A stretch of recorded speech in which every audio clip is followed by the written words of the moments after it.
જય શ્રી રામ.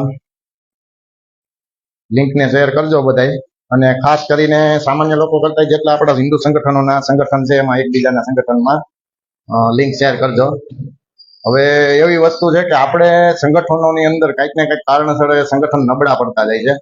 છેલ્લા 6.5 વર્ષથી હું એ જ જોઉં છું. આપણે સ્થાનિક સંગઠનોમાં કઈ ને કઈ ખામી હોય એવા અમુક હોદ્દેદારો 20-25 એવા આખા બધા સંગઠનોના અમુકમાં હોદ્દા લઈને બેસી ગયા હોય, અને નીચે કાર્યકર્તા હોય એની ઉપર વાત કરે કે સંગઠન એક્ટિવ થતા ન હોય, અને એ બધાની આખી હિસ્ટ્રી, એની ફાઇલ અને બધું આપણી પાસે આવી ગયું છે. અમુક કાર્યકર્તાઓ દ્વારા આપણને એની ઇન્ફોર્મેશન આપી દેવામાં આવી છે, જે પ્રૂફ સાથે. એટલે આવા લોકોને હટાવવા સિવાય બીજું કોઈ શક્ય નથી. ત્યાં સુધી ક્યારેય આપણું સંગઠન આગળ વધશે નહીં. કોઈ પણ હિન્દુ સંગઠન છે ક્યારેય આગળ વધશે નહીં. એટલે એના માટે બનતું એવું કે સંગઠનમાં કોઈ ખામી હોય અને જો એનો વિરોધ કરે તો અંદરો અંદર એમ કહેતા હોય કે આપણે હિન્દુ સંગઠનોના વિરોધ ન કરાય. તો એ વિરોધ ન કરાય એને કારણસર એ વિરોધ ન થાય એનો ફાયદો કોને ઉઠાવ્યો? તો કે જે આપણા સંગઠનની અંદર હોદ્દા લઈને બેઠા છે, એટલે તમે કાર્ય કરતા હોય પણ ઉપરનો અધિકારી તમારું કામ ન કરતો હોય તો વિરોધ નહીં કરવાનો. મતલબ તમારે તમારી રીતે તમારા જીવ જોખમમાં મૂકી નાના કાર્ય કરતા હોય કામ કરવાનું, પણ જે ઉપર કરપ્શન કરે છે એનો વિરોધ નહીં કરવાનો. એટલે આને કારણે ક્યાંક ને ક્યાંક સમાજની અંદર હિન્દુ સંગઠનોના નામ ખરેખર જોવા જાય અને લોકલ રીતે તમે જોવા જાવ તો છાપ ખરાબ છે કે સંગઠનો રાજકારણી હોય આમાં પડાય નહીં. બીજી વિચારધારા આપણા સંગઠનોમાં એ થઈ છે તૈયાર કે સંગઠનનું કોઈ એવું સાર્વજનિક સેવાકીય પ્રવૃત્તિ હોય, એમાં મેટર થતી હોય તો ત્યાં એમ કે ક્યાંય જવાય નહીં, આમાં કોઈ આપણા ભેગું આવે નહીં, આપણા ઘર પરિવારની રક્ષા કરાય. તો આવી વિચારધારા બધે ફેલાઈ ગઈ છે. તો બધા આવું વિચાર છે તો હિન્દુત્વની રક્ષણ કોણ કરશે? તો તમે તમારા ઘરની ને તમારે જ રક્ષણ કરવાનું હોય તો કરો ને, તો સંગઠન બનાવવાની આપણે કોઈ જરૂર છે નહીં. એટલે ઈ કોણ બોલે છે? તો જે હોદ્દેદારો છે એ જ બોલે છે. હોદ્દેદારો માટે કઈ ટાઈમ છે નહીં કોઈ પાસે, અને એના સિલેક્ટેડ મુદ્દાઓ હોય, એ મુદ્દાઓને જો એને આગળ વધારવા હોય તો એની પાસે એવી બધી સ્કીમો હોય, મેસેજો હોય, સોશિયલ મીડિયા હોય, ન્યૂઝપેપર માટે ટાઈમ મળી જાય. તો એવામાં એડી કરે, એવા માણસો એના પાગ્યા હોય એને કરી અને એકદમ ભીડ એકત્રિત કેમ કરવી, આવું બધું આ લોકો પાસે હોય. તો હવે સંગઠનમાં ખામી શું છે? તો ગૌરક્ષકો નાના કાર્યકર્તા પોતાનું જે લેવલનું હોય એના લેવલ કરતા પણ વધારે ગૌરક્ષાની રાત દી ઉજાગરા કરીને ગૌરક્ષાની ગાડીઓ પકડાવતા હોય છે. અને છેલ્લે ગૌરક્ષક હરખાતો હોય છે કે અમે ગાયું પકડાવી છે, રોજની 2 ગાડી 3 ગાડી અમે પકડાવી. બિચારો મનથી હરખાતો હોય, હાલો અમે ગૌ માતાના 10 ગાયું બચાવી, 15 ગાયું બચાવી, અમે બચાવી, એવું આમ અંદરથી શાંતિ ભરત હોય. પણ એ પકડાવે, પોલીસ ચોકીએ જાય, બધું કરે, પછી એના અધિકારી ઉપલા હોય તરત પાગ્યા પોગી જાય અને પછી અંદર ને અંદર સેટઅપ મારી લેતા હોય છે. અને ત્યારે નાના કાર્યકર્તાને શું વાત થઈ, પોલીસ ચોકીમાં શું વાત થઈ, તેનું કાંઈ ખ્યાલ નથી રહેતો. એ ગાયું, એ ગાડી પકડાઈ હોય, 2 દી કાગળિયા બાગળિયા થાય અને પાછી કમ્પ્લીટ જ્યાં જવાની હોય ત્યાં જ જાય છે. આવા અસંખ્ય કેસ બન્યા છે. એટલે ક્યાંક ને ક્યાંક નાના કાર્યકર્તાઓ જે કામ કરે છે એને રોકવામાં આવી રીતના આવે છે. અને આ જે પાડા ખાઈ જાય છે એની આખી જે પ્રોફાઇલ હિસ્ટ્રી આપણી પાસે આવી છે. એ લોકો એમ કહે કે પોલીસ વાળા ખાય છે, પણ મેં જોયેલું છે પોલીસ વાળા આપતા ખાતા નથી. ગૌરક્ષાની જયારે હિન્દુત્વની વાત આવે, જયારે સમાજની વાત આવે, સેવાકીય પ્રવૃત્તિ આવે, ત્યારે મેં ઘણા પોલીસ વાળાને એવા પણ જોયા છે કે પોતાના ખીચામાંથી પૈસા નાખીને વાપરતા હોય કે તમે સેવાકીય કરો. અને આ ડોગલા, હિન્દુના ડોગલા જે ઉપર બેસી જાય છે ને જે સેટઅપ મરાવી દે છે, એ પોલીસની પણ ખરાબ કરે, કાર્યકર્તાની પણ ખરાબ કરે અને પોતાના ખીચા ભરે છે. તો આવાને હવે હટાવવા જરૂરી છે. એટલે જ હું અત્યાર સુધી બધાને 5 વર્ષ ત્યાં કહેતો આવ્યો છું કાર્યકર્તાઓને કે તમે ક્યાંક ને ક્યાંક યુઝ થાવશો, પણ અત્યાર સુધી કોઈ મારું કાર્યકર્તા માનતા નહોતા. મારો કોઈ બીજું હેતુ નહોતો. મારો એક જ હેતુ હતો કે તમે નિસ્વાર્થે કામ કરો છો, ગૌરક્ષા કરો છો, તો તમારી ક્રેડિટ તમને મળવી જોઈએ. ક્રેડિટ ન મળે તો કઈ નહીં, પણ તમે જે કાર્ય કર્યું છે એ પ્રોપર લેવલે જવું જોઈએ, એનું પરિણામ જે આવવું જોઈએ એ મળવું જોઈએ. પણ એ નથી મળતું, આ પથારી ફેરવે છે. બીજું રેલી કરવી હોય, જે કઈ કરવું હોય એમાં તમને બોલાવે, આપણે લોકો જઈએ છીએ, હરખથી જઈએ છીએ, નિસ્વાર્થ જાય છે. એમાં આપણે જાય એટલે રોજે આપણા તૂટવાના હોય, ઘર બહારના રોટલા નાખવાના હોય, એ આપણું તૂટવાનું હોય. તો આપણે હવે સમજવું જોઈએ કે જે રેલીમાં બહુ મોટી રેલી ઉજાગર કરે છે કે અહીંથી આવડી રથયાત્રા કરવી છે, આ રથ, એના ફોટા પાડવાના, એના નંબર લેવાના, આપણું પર્સનલી કામ તો હોતું નથી. તો જે લોકલ સ્થાનિક કામ કરવાના છે, આપણે રાજકોટની વિસ્તારની અંદર હિન્દુત્વના કામ હોય, સાર્વજનિક સેવાકીય કામ હોય, એ કામ માટે આ ભરવાઓ જેટલા છે ને, રથયાત્રાઓ આ બધી જે કરાવે એને પકડીને બેસાડવા જોઈએ. 100 કાર્યકર્તા 25 કાર્યકર્તા ભેગું થઈને કેવું જોઈએ કે આ કામ કરો, બરાબર. અને નથી કરતા તો આની રેલીમાં જાવ છો શું કામ? મારું કહેવાનું એ છે, બરાબર. જવાય નહીં, કામ કરવું નથી. હિન્દુત્વના બોટિયા મારીને આજે સમાજ આખાને ભૂલામણી દ્રષ્ટિએ, આજે સમાજ જે છે એ દ્રષ્ટિએ જોઈ કોઈ હિન્દુત્વના કામ કરે, પણ આ ખોખલું છે અંદરથી. તો ઘણા મને એમ કે હિન્દુત્વનું આવું ખુલ્લું ન કરાય, વિધર્મી લાભ લઈ જાય. તો વિધર્મી લાભ લઈ જાય તો તમારે આ જો ન ખુલ્લું કરવામાં છેલ્લા 5.5 વર્ષમાં મારા અંદાજે મેં 750 કાર્યકર્તાઓને ખોયા છે, જે અસલ હતા નિરાશ થઈ અને એની માઇન્ડ વોશ કરીને પોતપોતાના કામે લાગી ગયા છે. તો એ કોનું કારણ? એનું કારણ આપણા કરપ્શન વાળા છે, પાડા જઈ. તો ઘણા પાડાને ઘણા એવા પણ સંગઠન છે કે જેનું કામ એમ છે કે માની લો કે કોઈ નાના કાર્યકર્તા કોઈ સોસાયટી શેરીમાં કાર્યક્રમ રાખ્યો હોય તો એની ઇન્ફોર્મેશન મળે તો ઇન્સર્ટ લાગી જાય ફટાફટ, અને 4-5 જેવા આવી જાય, 4 વ્હીલમાં આવી જાય અને સીધા એ જે બિચારા કાર્યક્રમ કર્યો હોય ત્યાં જઈ અને ફોટા બોટા પડાવી અને પોતાના ફોટા પાડી અને ઉપર એક જગ્યાએ જવાબદારી મોકલવાની ત્યાં મોકલી દે કે અમે આવા કાર્યક્રમ કરાવી. હવે એનો આ રત્તીભર પણ ફાળો નથી હોતો. તો આવા દેખાવને લીધે હિન્દુત્વના કાર્ય થતા નથી. પછી વસ્તુ એવી બને છે, ગૌ રક્ષકોએ કોઈ માની લો કે કોઈ ગાયોને બચાવી, પોલીસ ચોકી ન થઈને બચાવી, તો જવાબદારી એની ઉપર આવી જાય છે કે ગાડી જ્યાંથી ભરવાની હોય ગાડીનું ભાડું, પછી જે ગાયો બચાવવાની હોય ગાયોનો ખર્ચો અને એવું બધું આવી જાય. તો એને પર્સનલી એ લોકોને 15-20 હજાર રૂપિયાનો ખર્ચો આવી જતો હોય છે. તો હજી તો એ ગાયોનું બિચારા કાર્યકર્તાઓ એડજસ્ટમેન્ટ કરતા હોય માર્કેટમાં કે કોઈ ફાળો આપે, ફંડ ફાળો આપે, તો ફંડ ફાળો થાય, ઉજાગર કરે, પકડે, એ વ્યવસ્થિત મૂકી આવે. આ તો બીજી કોઈ એવી સંસ્થાઓ હોય જે રજીસ્ટર કરી અને આ બિચારા ગૌરક્ષકોને કાંઈ મળે નહીં અને ફંડ ફાળો ઉઘરાવી લેતી હોય છે. અને આ ગૌરક્ષકોને પોતાના ખીચામાંથી પૈસા નાખવા પડે અને સોશિયલ મીડિયામાં ફોટા પણ વાયરલ કરી દે કે આ ગૌરક્ષા અમે કરી. હવે જે અસલ કામ કરે છે એને તો કોઈને માર્કેટમાં બહાર નથી આવવા દેતા. તો આવા પણ લોકો છે.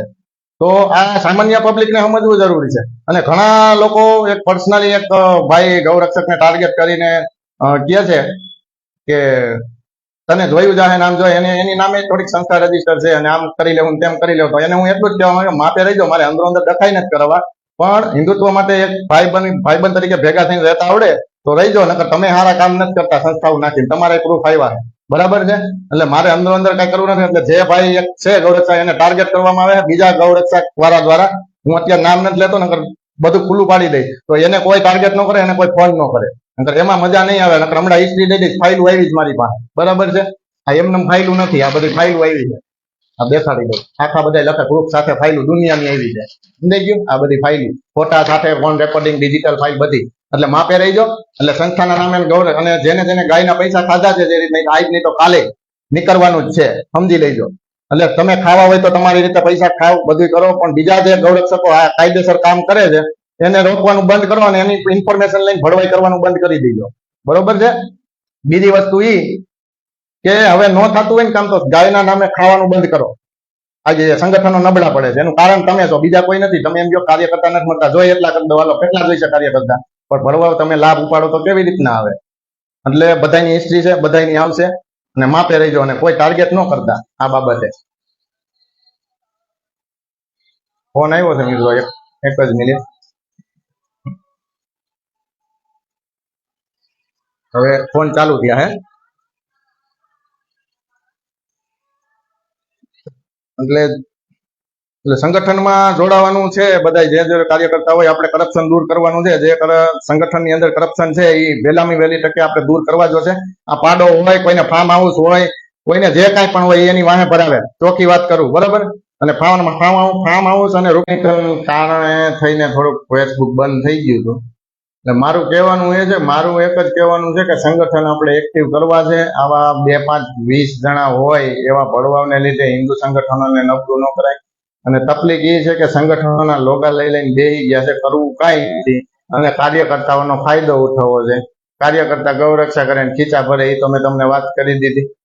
તો આવું બધું છે, અને બધાની વિચારધારા છે એ ફેરવવી જોશે. તમારા આસપાસના એરિયામાં પણ જેવું પણ કોઈ પણ કાર્યકર્તા હિન્દુત્વ માટે કામ કરતો હોય તો એને સપોર્ટ કરો, બરાબર. થોડી ઘણી એમાં ખામી હોય તો એને સપોર્ટ કરો, એવા લોકોને સપોર્ટ કરો. તમારા સ્થાનમાં કોઈ રક્ષક હોય, હિન્દુપ્રિય સેવા પ્રવૃત્તિ કરતો હોય, સેવા કાર્ય, તો એના માન સન્માન આપો તમે. એમાં તમને ફાયદો રહે ને તમારે ગર્વ લેવો જોઈએ કે તમારા વિસ્તારમાં કોઈનો કોઈ છે, ભલે જેવો છે એવો, કે જે સેવાકીય પ્રવૃત્તિ કરે છે, દેશ આગળ વધે, સેવાકીય પ્રવૃત્તિ કરતા હોય એવા લોકોને સાથ આપવાથી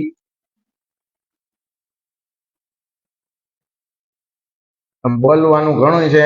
વસ્તુ એવી હોય અમારે કે લાઈવ હું કરતો હોય, મારે કોઈ ગોઠવણી બીજી હોતી નથી બીજાની જોડે સોશિયલ મીડિયામાં વ્યુઅર લેવા માટે. ડાયરેક્ટ જ બોલતો હોય, જે બધો અનુભવ થતો હોય એ.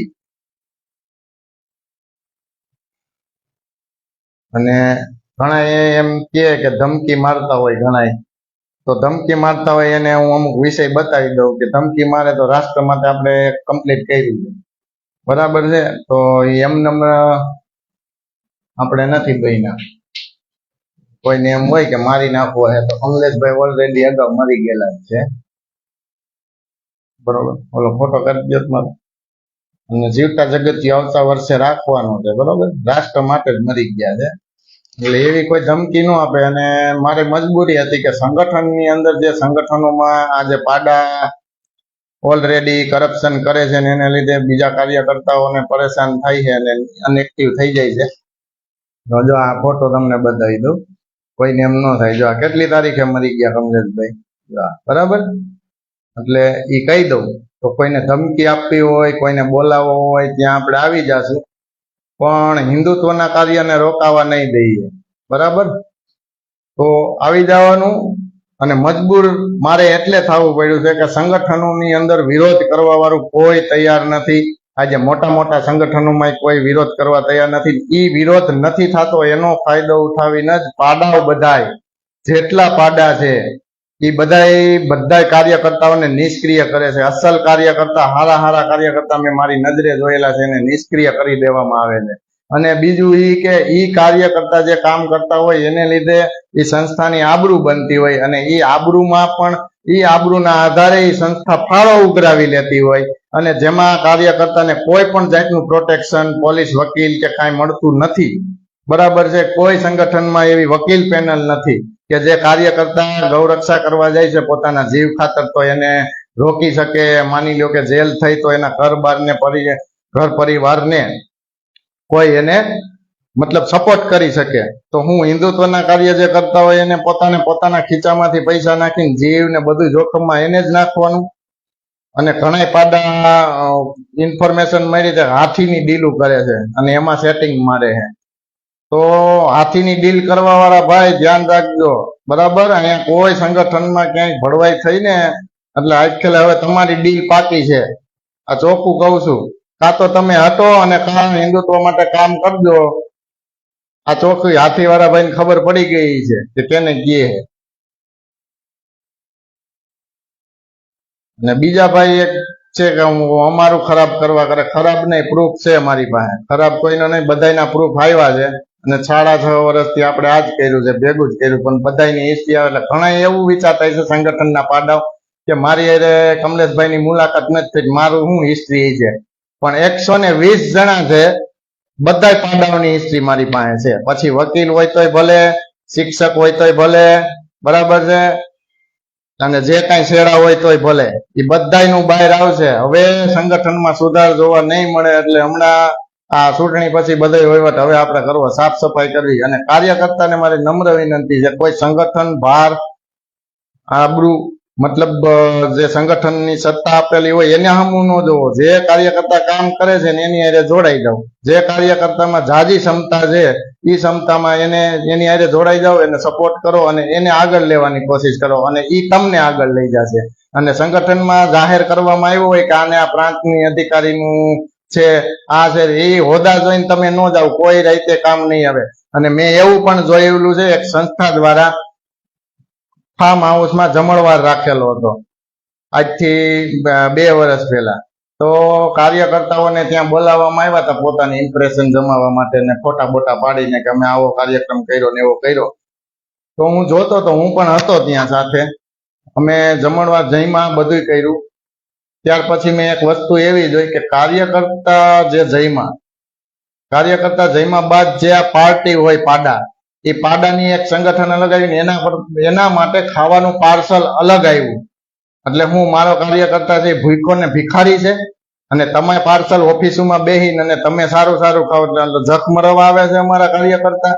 એવા તમારામાં જ અંદર અહીંયા છે નહીં કાર્યકર્તાના માન સન્માન. તો તમારા ભેગા કામ કરીને અમારે ભિખારીના પેટના કરવાનું શું છે? અને જેમ ફાવે એમ ગાયરું બોલો હો.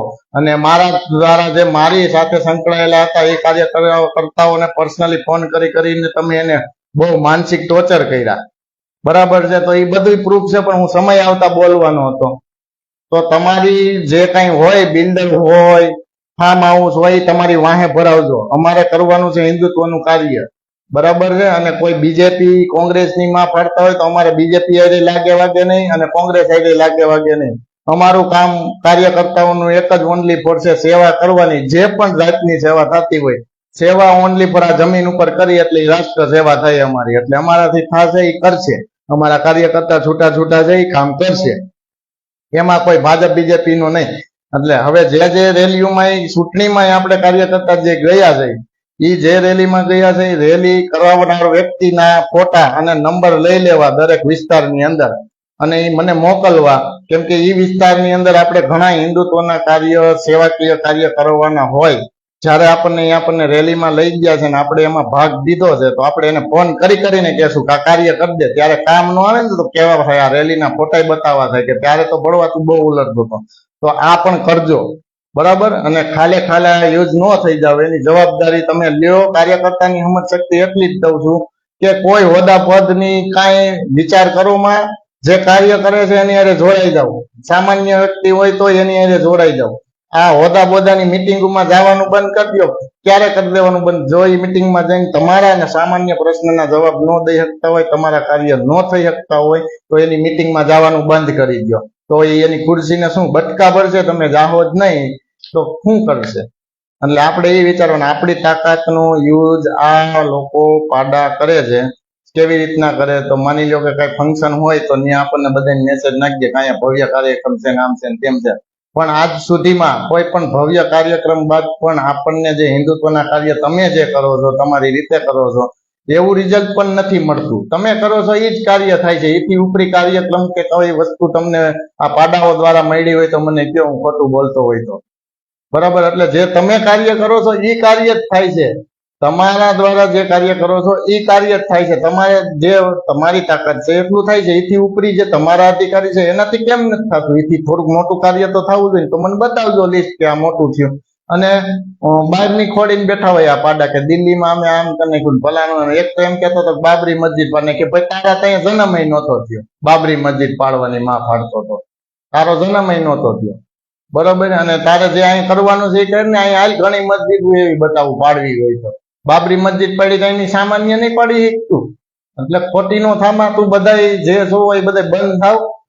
મારે કરવું છે સંગઠન, બધા એક સંગઠન કરવા ભેગા. ભલે નામ અલગ અલગ રાખો, કામ હોય એટલે બધા ભેગા થાવ. અને આવા પાડાવાનું કોઈનું સાંભળો. એક મને ધમકી મારીને ગયો તો આપણે હનુમાનજી મંદિર પાસે, અને એની પાસે ટાઈમ એવો છે કે હું ફેસબુકમાં આની પહેલા હું લાઈવ બોલ્યો હતો.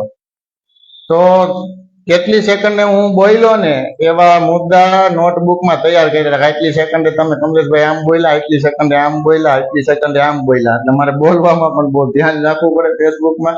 અને ધમકી આપી કે તારું આમ કરી નાખીશ ને તેમ કરી નાખીશ. અને સમય એવો થયો કે મારે તેના પછી મારે અમુક અનુષ્ઠાનમાં બેસવાનું હતું 1.5 મહિનો. એટલે એ લોકોને એમ થઈ ગયું કે કમલેશભાઈને મેં ધમકી આપ્યા પછી ફેસબુકમાં લાઈવ આવતા બંધ થઈ ગયા, સંગઠનમાં દેખાતા બંધ થઈ ગયા, આવું થઈ ગયું. પણ મારે એટલું જ કહેવાનું છે કે મારે જેની સામે લડાઈ કરવાની છે એની સામે કરવાની છે. તમારા જેવા વાયરે નારું નોર્મલ વ્યક્તિ વાયરે મારે કાંઈ કરવાનું નથી. અને તમે લોકો આખી જિંદગી શું કર્યું બીજા સંગઠનોની અંદર અંદરો અંદર ફોન કરીને અહીંયા નહીં જવાનું, અહીંયા નહીં જવાનું, આ જ કર્યું, બરાબર છે. વિરોધ તમે જ કરો છો અને પાછા સ્ટેજ ઉપર બેસીને એમ કહો છો કોઈ સંગઠનનો વિરોધ નહીં કરવાનો. તો તમારા પ્રૂફ છે.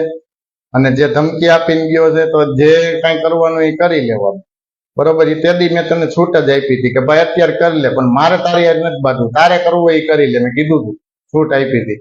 પછી એ શું કામ તને તકલીફ પડી કે તેદી મેં લાઈવ વિડીયો કર્યો તો એક બીજા ભાઈએ કોમેન્ટમાં તારું લખ્યું હતું કે ભાઈ આ જે વ્યક્તિ સંગઠનના નામે અમુક વિષય હવે નથી બોલવા જેવું કે અમુક વ્યક્તિની પાછળ પડી જતા હોય અમુક ઉંમરની બાળાઓ વચ્ચે, એટલે ઈ તને ટોર્ચર થયું, સતું થયું સમાજ વચ્ચે. અને સમાજના મુદ્દા હંમેશા સમાજની વચ્ચે મને ઓફિસમાં લઈ જઈને વાત કરે તો સમજી લેવાનું કે કમલેશભાઈ છે એ ભડવાઈમાં આવી ગયા. જો કોઈ કાર્યકર્તાને કોઈ ઓફિસ કે પર્સનલી વાત કરે, સમાજનું કાર્ય હોય પર્સનલી, એટલે સમજી લેવાનું કે આ ભડવાઈ થઈ ગઈ. જો કામ કરવું હોય તો સાર્વજનિક જ બોલવું પડશે, સાર્વજનિક જ લેવું પડશે. કાર્યકર્તાઓ વચ્ચે જ કામ કરવા જોઈએ અને કાર્યકર્તાઓને સમજવું જોઈએ ઓફિસમાં વાત નહીં થાય. જે કરવી છે, જે કામ કરવા છે એ સાર્વજનિક કરવા જશે તો સંગઠન આગળ આવશે. જો પર્સનલની અંદર લઈ ગયા તો ગયા. આની જ પેલા એક વસ્તુ કીધી હતી કે ભાઈ આ દીક્ષા કરી હતી. એક વસ્તુમાં દીક્ષામાં કીધું હતું કે આને પ્રેશર કરશો ને તમે તો આપણે એક ભાઈને જડાવ્યા હતા મહારાષ્ટ્રી છે, અને એની આંખે ભવિષ્યવાણી કીધી હતી કે જો આ વ્યક્તિ પરાયણે દીક્ષાનું કરાવશે તો આને એક હોદ્દો દઈ દેવામાં આવશે ને હોદ્દા દ્વારા ફિટ કરી દેવામાં આવશે. અને આજે એ વ્યક્તિ આવી ગયો ફિટ, હવે એ મજબૂર થઈ ગયો, હવે આમાંથી નીકળી ન શકે. તો આ પાડા છે ને આનું કામ આ જ છે કે સંગઠનોને દબાવી દેવા, બરાબર. અને ઘણા એવું કહેતા હતા કે કમલેશભાઈએ જે કાર્યાલય ખોલ્યું છે એની પર કેસ કરવો જોઈએ, ફલાણું કરવું જોઈએ, આમ કરી નાખવું જોઈએ, તેમ કરી નાખવું. તો તમે મારો વિરોધ ક્યાં કરો? મેં કે તમારા બાપના હું કઈ માર્યા છે, દબાવ્યા છે? હું કામ સાર્વજનિક કરું, મારા જેવી તેવડ છે તમારા કોઈનામાં? અને તમે મને દબાવવા આવો છો, બરાબર. અહીંયા ઘર બાર મૂકી દીધા છે તેવડ, ઘર બાર મૂકવાની. એટલે પક્તિના થાવમાં ખોટા, અને જે કામ કરે છે એને કરવા દો. બીજી રહી વાત, એક તો હા મારી સાથે એક કાર્ય કરતા લેડીઝ કાર્ય કરતા હતા, એની વાત ફેલાવવામાં આવી. તો અત્યારે મારી મજબૂરી, અત્યારે આજે મારે હું જ્યાં લાઈવ કર્યું છે ત્યાં ભેગા નથી, પણ ભવિષ્યમાં હમણાં કાલ પરમદી લાઈવ ભેગું કરાવી તો અમે ભેગા જ હોય. જેને જ્યાંથી થાય ત્યાંથી ઉકેડી લેજો. પેલા તો તમે બંગડી પહેરી લ્યો, ભળવાઓ, કેમ કે એ જે મહિલા પાસે તાકાત છે એ તમારી પાસે નથી. એટલે તમે બંગડી પહેરી લ્યો, અને વિચારધારા ખરાબ છે તમારી એટલે તમે એવી બધી વાતો કરતા હતા. પણ તો સામે કરો ને, અમે રૂબરૂ આવવા તૈયાર છે. તમે કયો ત્યારે રાઈટે આવવા તૈયાર છે, બરાબર. તો એનાથી કોઈ અમને ફરક પડવાનો નથી, ધ્યાન રાખજો.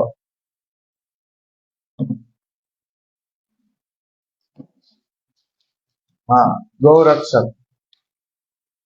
ગૌરક્ષક છે, બરાબર ને.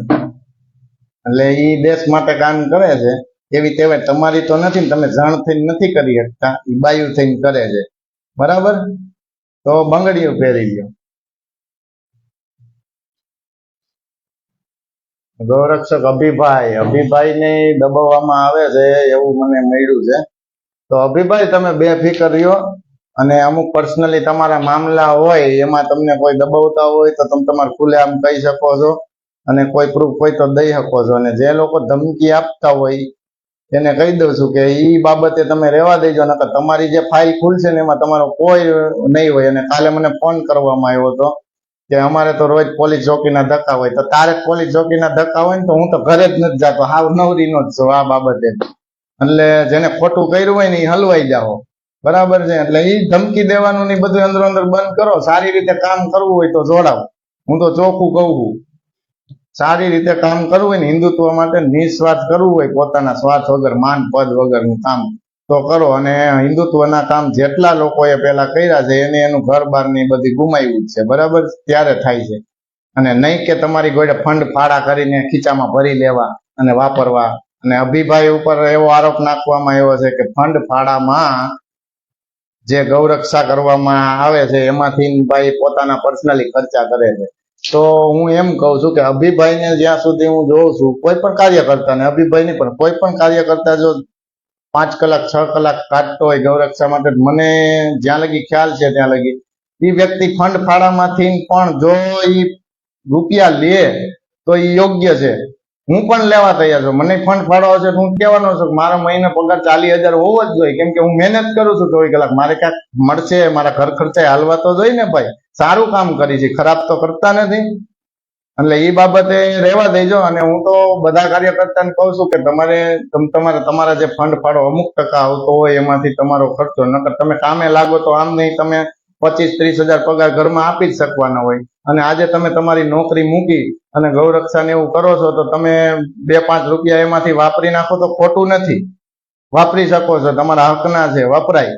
અને જો એવામાં જે વ્યક્તિએ કીધું છે તેમ છતાંય કે ભાઈ ફંડ ફાળામાંથી પોતાની મોજશોખ કરે, તો એ વ્યક્તિને મારી એટલી ચેલેન્જ છે કે તાત્કાલિક ધોરણે 2 દિવસની અંદર મને એના કાયદેસરના પ્રૂફ હોય એ દઈ જાય કે એ જ ફંડ ફાળામાંથી આ ભાઈએ પૈસા વાપરા છે, બરાબર છે. નકર જે ક્યાં પૈસા વાપરા છે ને કેટલા વાપરા છે એ હું તને આપીશ ફેસબુક દ્વારા લાઈવ. હવે સમજી ગયા. અને હાથીવાળા ભાઈને હોતે કહી દઉં, હાથીવાળા ભાઈ સેટિંગ મારવાનું બંધ કરજો પોલીસ ચોકીમાં. કાંઈ કાર્યકર્તા કાંઈ અમારે અહીં કઈ નવરા હે? તો તમારા હાથું બધા ભળવાવ તમને, તમે એને કાર્યકર્તા નોકર સમજો છો, કામી કામી તમને જે ગૌરક્ષા બિચારા રાત દી ઉજાગરા કરીને રોડ ઉપર દોડતા હોય, પેટ્રોલમાં મરી જાય, ગૌરક્ષક ની સામે જે ગૌ ભરીને જાય છે, ગૌમાંસ ભરીને, એની પાસે હથિયારો હોય તો ઈ ફિટ નથી થતા, ને અમારા ગૌરક્ષક પાસે ખાલી બળીઓ હોય તો ઠોલિયાઓને પકડાવીને એને પકડે છે ને તરત નાખે છે જેલમાં, બરાબર છે. તો ઓલા પાસે હથિયાર હોય, મારા કાર્યકર્તા જોખમમાં હોય, તેમ છતાં એ ગૌરક્ષા કરે છે, અને એ ગૌરક્ષા કર્યા પછી પોલીસ ચોકીમાં લઈ આવે તો તમે ભળવાવ ત્યાં પોગી જાવ ત્યાર માલ ખાવા, તો કોઈ પણ ને તકલીફ તો થાય ને, પાછા તમારા જ પ્રોત્સાહન ઉપાડી લ્યો કે અમે આ કામ કર્યું. તે નથી કર્યું ભાઈ, જે કાર્યકર્તાઓ છે, નાના નાના કાર્યકર્તાઓ એ કરે છે. તારી પાસે ઉજાગરો કરવાની ટેવ નથી, તને તો ગાડી પકડાણી એટલે ખબર પડી એટલે તારે તો સીધું ખીચું ગરમ થાય એટલે દોડતો થઈ જાત તું, એટલે એ બધી લીટો રાખજે.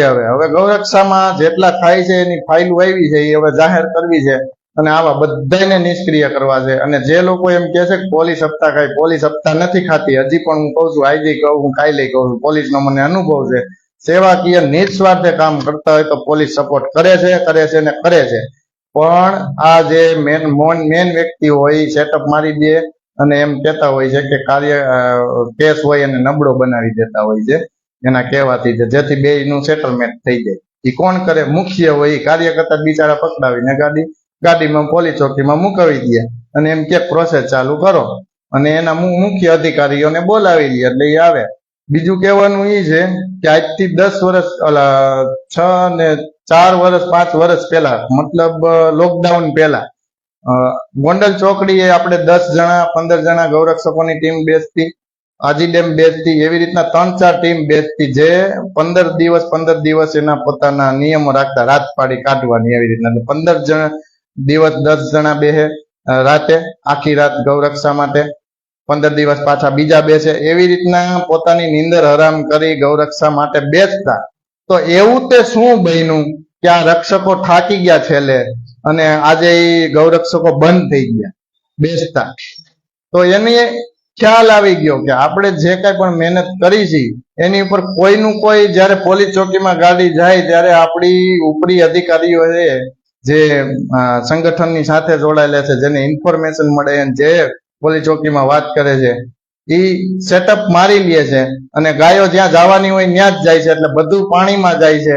કાર્યકર્તાઓને ખબર પડી ગઈ એટલે એ કાર્યકર્તા ઉજાગરા કરતા બંધ થઈ ગયા. એની રીતે એને મહેનત ઘણી બધી કરી હતી કે આવું કેમ થાય છે કે અમે આટલી મહેનત કરી, ગાયું પકડાય છે અને ગાયુંને આપણે બચાવી તેમ છતાંય નથી શકતા. ત્યારે આ અધિકારીઓ આપણને એમ કે કાયદા નબળા નથી, કાયદા બરોબર જ છે, બધું બરોબર છે. આપણે જેની ઉપર વિશ્વાસ કરી રહ્યા છે એ વ્યક્તિઓ નબળા છે. એટલે આવા જેટલા જૂના બેઠેલા છે એને કાઢો નહીં તો એને પ્રોત્સાહન આપોમાં. એની કોઈ રેલી બેલીમાં જવાનું બંધ. હમણાં બધું થઈ જશે. ભેગા થાવ, મીટિંગ કરો, આનો રસ્તો શું છે એ બધું થશે. આપણી પાસે છે આના રસ્તા, એટલે એમાં સેટિંગ ન લાગે એની જવાબદારી આપણી, બરાબર. એટલે હવે ફેરફાર કરો આપણી સિસ્ટમમાં, રાજકોટની અંદર. જય શ્રી રામ મિત્રો. બીજું કઈ કહેવાનું હોય, કોઈને કઈ મુદ્દા હોય તો કોમેન્ટમાં મને લખજો, હું સામેથી સંપર્ક કરીશ. બાકી સામેથી તમારે સંપર્ક કરવો હોય તો વોટ્સઅપ કોલ કરી શકો છો, નંબર લખી શકો છો. તમારી પાસે કોઈ એવા કરપ્શન કરતા હોય હિન્દુ સંગઠનમાં આપણી સાથે રહીને, એના મને ડિટેલ મોકલી શકો છો. તો નંબર લખી લેજો, 9714020712, બરાબર, 9714020712. જય શ્રી રામ મિત્રો.